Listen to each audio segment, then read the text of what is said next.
Hi, my name is Christelle. Welcome to a chapter a day with Agape Kids.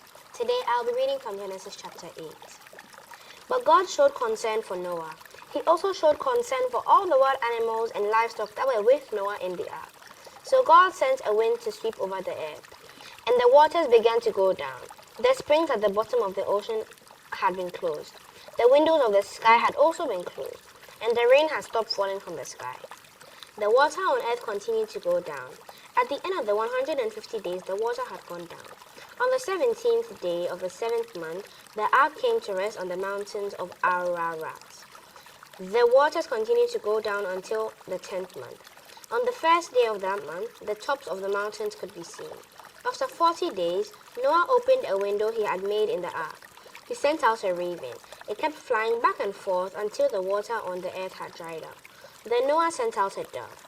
He wanted to see if the water on the surface of the ground had gone down.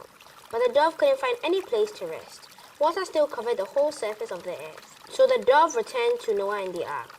Noah reached out his hand and took the dove in.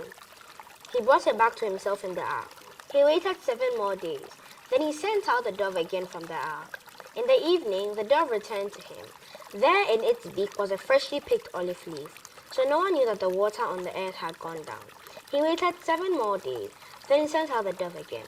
But this time it didn't return to him. It was the first day of the first month of Noah's 601st year. The water on the earth had dried up. Then Noah removed the covering from the ark. He saw that the surface of the ground was dry. By the 27th day of the 2nd month, the earth was completely dry.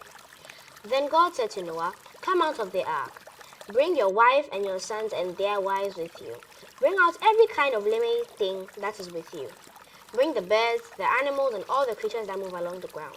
Then they can multiply on the earth. They can have little ones and increase, and the number of them can increase." So Noah came out of the ark. His sons and his wife and his sons' wives were with him. All the animals came out of the ark. The creatures that move along the ground also came out. So did all the birds. Everything that moves on land came out of the ark, one kind after another. Then Noah built an altar to honor the Lord.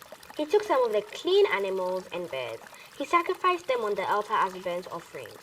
The smell of the offerings pleased the Lord. He said to himself, "I will never put a curse on the ground again because of human beings. I will not to do it even though their hearts are always directed toward evil. Their thoughts are evil from the time they are young. I will never destroy all living things again as I have just done." As long as the earth lasts, there will always be a time to plant and a time to gather the crops. As long as the earth lasts, there will always be cold and heat.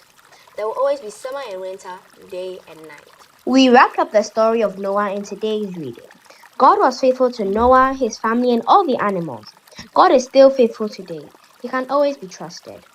Thanks for taking the time to read a chapter today with us. You can continue reading more chapters on your own now. Bye!